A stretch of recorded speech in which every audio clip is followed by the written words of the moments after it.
Bonjour à tous et bienvenue à la section d'infoculture de la semaine du 26 octobre 2020.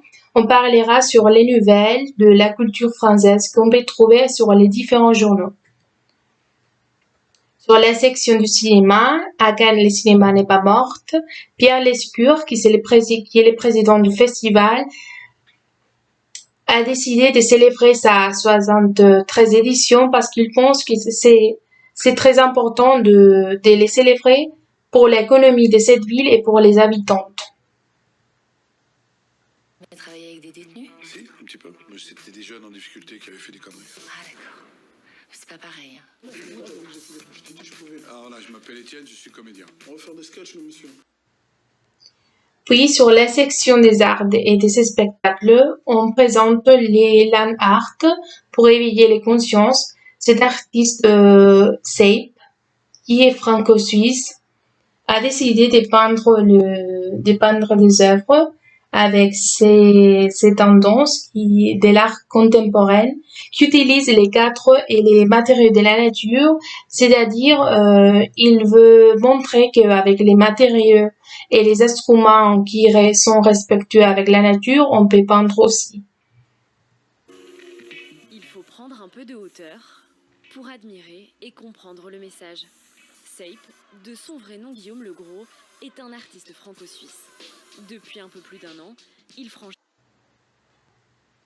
Puis, sur les journaux parisiens, on peut dire que cette musicienne qui s'appelle Aloe Black présente son nouvel album et pour cette raison, il a traversé l'Empire pour venir en France parce qu'il préfère d'être là pour les promouvoir et les défendre lui-même.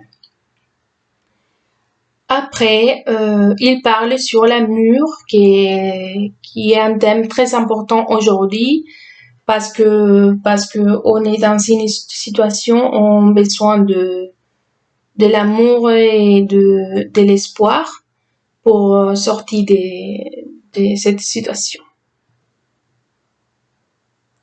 Après, et finalement, la Tatiana de Roncenet dit que Monsieur le Président ne laisse pas s'éteindre la lumière des livres. Et là, c'est dit sur les journaux L'Esprit.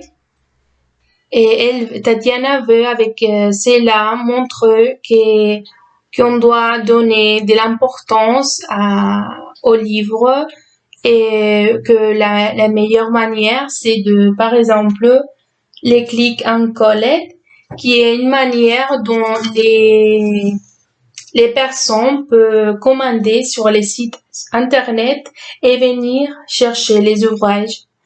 Et ainsi, les librairies ne devaient pas fermer.